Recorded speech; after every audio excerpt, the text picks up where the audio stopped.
अस्सलाम वालेकुम students. Chapter number 1 simple harmonic motion and waves.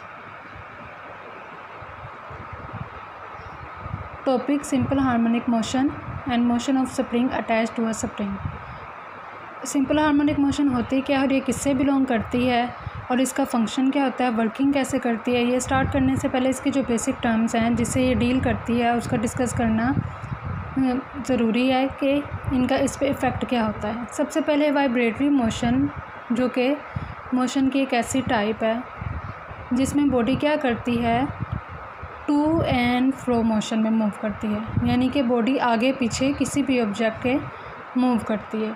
इसकी सबसे कॉमन एग्जांपल क्या है हमारे डेली लाइफ में, सीसा पे कैसे मूव करता है, एक पॉइंट ये है, एक पॉइंट ये। सीसा में बॉडी क्या करती है, अगेन एंड अगेन उसी पोजीशन पे आगे पीछे मूव करती है।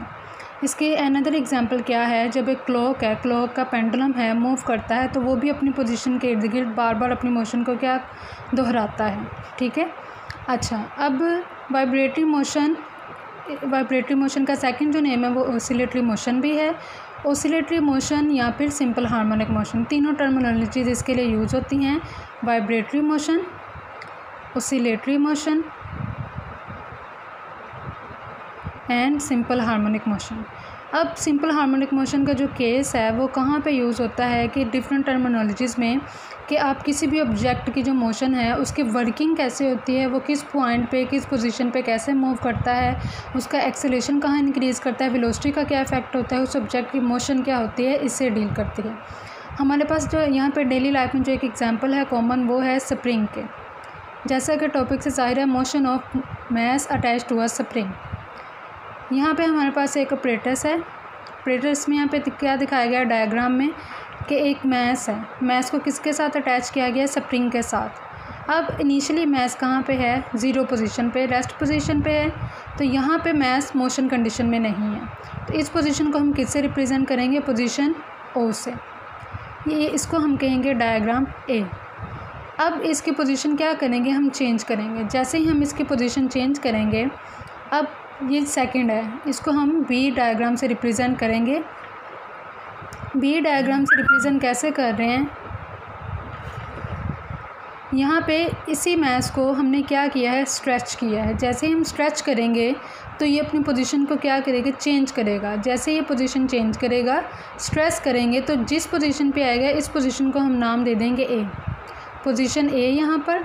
अब जब हम इसको स्ट्रेच करेंगे तो स्ट्रेच करने के बाद ये ऑब्जेक्ट, क्योंकि ये स्प्रिंग है, फ्लेक्सिबल है, तो ये यहाँ पे अपनी पोजीशन पे नहीं रहेगा। जैसे ही हम इसको रिलीज़ करेंगे तो रिलीज़ करने के बाद ये ऑब्जेक्ट वापस अपनी जगह पे जाएगा। अब जब हम इसको रिलीज़ करेंगे इस ऑब्जेक्ट को, तो मैस एम पोजीशन ए पे, which is called the extreme position. Extreme position पे छोड़ने के बाद ये वापस जाएगा ओ पे, लेकिन ओ पे जाके रुकेगा नहीं। ओ पे जाने के बाद ये बैक पोजीशन पे जाएगा, that is called the vibratory motion. अब ये जिस पोजीशन पे जाएगा, ये इस पोजीशन को हम क्या कहेंगे, बी। हमारे पास कितनी पोजीशन होगी, फर्स्ट इनिशियली जहाँ पे ऑब्जेक्ट मूव नहीं कर रहा था, इसको हम कहेंगे मीन पोजीशन। और जब ऑब्जेक्ट ने मूव करना स्टार्ट किया, हम एक पोजीशन पे लेके आए, इसको हम कहेंगे extreme position, which is called a. जब हम इसको रिलीज़ करेंगे, रिलीज़ करने के बाद क्योंकि स्प्रिंग है, स्प्रिंग को ये कंप्रेस करेगा तो इसकी एक लिमिट होगी कि हद ये कितना कंप्रेस कर सकता है। जहाँ तक ये इसे कंप्रेस करेगा, that position is called B. हमारे पास ये पोजीशन है ओ मीन, जहाँ पे हमने स्ट्रेच किया वो पोजीशन है एक्सट्रीम के हद, यहाँ पर हमने इसको ऑब्जेक्ट को मूव करवाया। Second position B is also called extreme position, जहाँ तक ऑब्जेक्ट मूव कर सकता है। अब यहाँ पे क्या है, हमारे पास जो फैक्टर्स इफेक्ट करते हैं वो ये हैं कि जब स्प्रिंग ओ पोजीशन पे होता है, ए पोजीशन, देन बी पोजीशन पे। ओ पोजीशन पे क्या है ऑब्जेक्ट का, यहाँ पे काइनेटिक एनर्जी मैक्सिमम अफेक्ट करती है, यहाँ पे पोटेंशियल एनर्जी इसकी ज़ीरो होगी। जैसे ही वो एक्सट्रीम पोजीशन पे मूव करेगा, यहाँ पे उसकी काइनेटिक एनर्जी ज़ीरो अफेक्ट करती है और पोटेंशियल एनर्जी इसकी मैक्सिमम होती है। अब ये पोजीशन इसकी क्या है, ए, ये इसकी पोजीशन क्या थी, बी। अब ये क्यों ज़ीरो होती है और क्यों मैक्सिमम होती है, काइनेटिक एनर्जी क्या होती है? जब कोई ऑब्जेक्ट मूव करता है तो उस पर जो एनर्जी इफेक्ट करती है, that energy is called kinetic energy. Position energy क्या होती है? पोटेंशियल एनर्जी, और पोजीशन भी कहते हैं हम इसको, जब कोई ऑब्जेक्ट अपनी पोजीशन चेंज करता है। अब ओ पोजीशन पे है, ओ पे ऑब्जेक्ट क्या है? मीन पोजीशन पे, तो हमने इसको खींच के लेके गए हैं, स्ट्रेच किया है इसको, तो यहाँ पे पोजीशन ए पे एक्सट्रीम पोजीशन पे आ गया। अब जब हम स्ट्रेच करेंगे तो वहाँ पे ऑब्जेक्ट जाके मूव करना स्टार्ट, रुकेगा, मूव नहीं करेगा। यहाँ पे हम इसको ला के रिलीज़ करेंगे जब, तो यहाँ पे काइनेटिक एनर्जी इसकी क्या है? ज़ीरो, क्योंकि ऑब्जेक्ट को हमने पकड़ा हुआ है, मैस को, मैस मूव नहीं कर रहा है। जैसे ही आप रिलीज़ करेंगे तब मैस मूव करेगा। अब जब वो मैस जाएगा तो वापस वो पोजीशन पे जाके वो रुकेगा नहीं, ड्यू टू इनर्शिया। इनर्शिया क्या करता है? किसी भी बॉडी में डिस्टर्बेंस को इनर्शिया कहा जाता है। तो due to inertia object O पे नहीं रुकेगा, बल्कि वापस कंप्रेस होगा और बी पोजीशन पे चला जाएगा। तो इट मीन्स के मैक्सिमम काइनेटिक एनर्जी कहाँ पे होगी? मीन पे, क्योंकि मीन पोजीशन के इर्द गिर्द ही ऑब्जेक्ट बार बार मूव करता है। और पोटेंशियल का क्या मतलब है कि कोई भी ऑब्जेक्ट पोजीशन कितनी गेन करता है। ए उसकी ऐसी पोजीशन है जहाँ पे वो मैक्सिमम ऑब्जेक्ट मूव करता है, और यहाँ पे कंप्रेशन की उसकी पोजीशन है जहाँ पे ऑब्जेक्ट मैक्सिमम उसको मैस कंप्रेस होता है, उसका स्प्रिंग कंप्रेस हो जाता है। अब जो फैक्टर्स यहाँ पे इफ़ेक्ट करते हैं, सबसे पहले किसकी बात हो रही है यहाँ पर? मैस की। यहाँ पे एक टर्मिनोलॉजी आ जाती है, हुक्स लॉ। हुक्स लॉ किसी भी ऑब्जेक्ट के स्ट्रेचिंग या फिर कंप्रेशन से डील करता है। हुक्स लॉ क्या कहता है? अकॉर्डिंग टू हुक्स लॉ, जब किसी ऑब्जेक्ट पे फोर्स अप्लाई की जाती है तो ये डायरेक्टली प्रोपोर्शनल होती है उसके डिस्प्लेसमेंट के। Displacement is represented by x.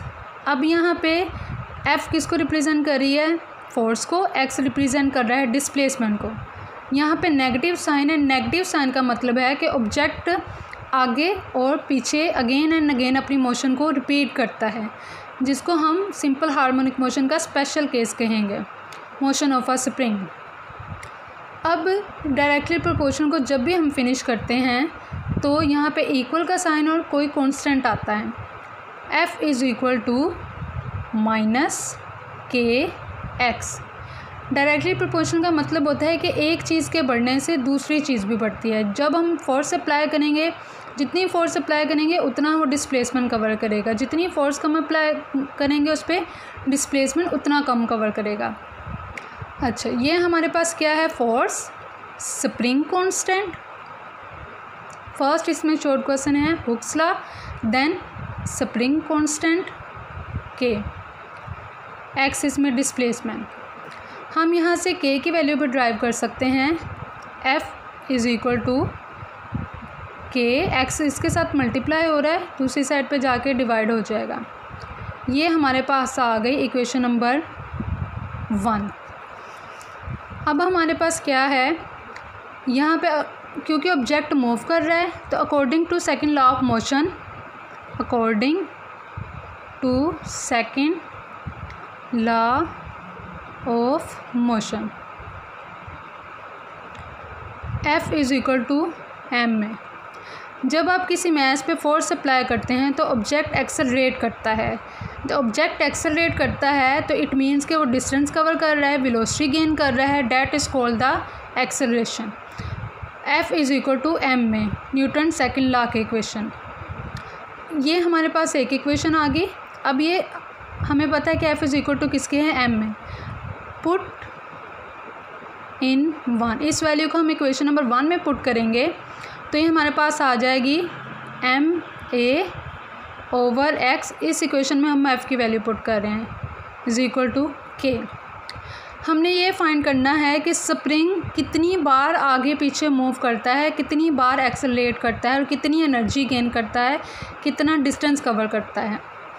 हमने इसका एक्सेलरेशन फाइंड करना है, तो एक्सेलरेशन हमारा लेफ़्ट साइड पे रहेगा, तो ये आ जाएगा A is equal to minus K, X यहाँ पे डिवाइड हो रहा है तो दूसरी साइड पे जाके मल्टीप्लाई हो जाएगा, एक्स ओवर एम। अब ये के एक्स ओवर एम यहाँ पे k का मतलब क्या है, k/m, a is equal to minus k/mx। m मैथ हमारे पास क्योंकि कांस्टेंट है, मैथ की वैल्यू चेंज नहीं होगी, मैथ हमारे पास वही रहेगा। वैल्यू किसकी चेंज हो रही है, फोर्स की वैल्यू चेंज होगी, या फिर इसमें जो डिस्प्लेसमेंट कवर कर रहा है उसकी वैल्यू चेंज होगी। डेट्स वाई कांस्टेंट मैथ के साथ आया यहाँ पर, which means K a is directly proportional to -x। जितना एक्सेलरेशन अप्लाई होगा उतना डिस्टेंस कवर करेगा, और जितना एक्सेलरेशन कम होगा उतना उसका डिस्टेंस कम हो जाएगा। ये इसका मेन इक्वेशन है, simple harmonic motion in spring.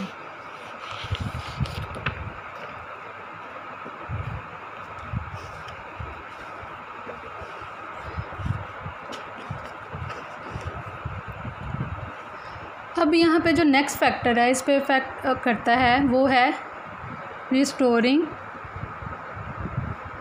Force. जब भी कोई मास मूव करता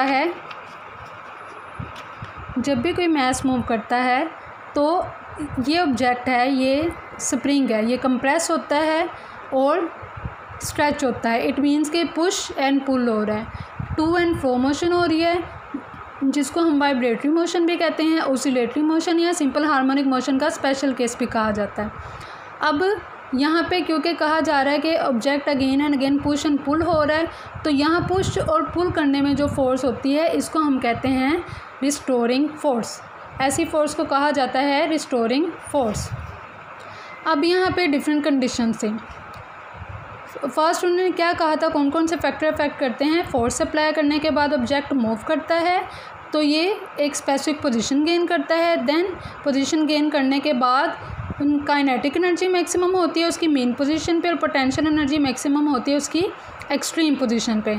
इट मीन्स कि ऑब्जेक्ट अगेन एंड अगेन अपने आप को मूव करता है। ठीक है, इनिशियली ऑब्जेक्ट कहाँ पे होता है, मेन पोजीशन पे, देन कहाँ पे जाता है, एक्सट्रीम पोजीशन पे which is A, and then second extreme position B।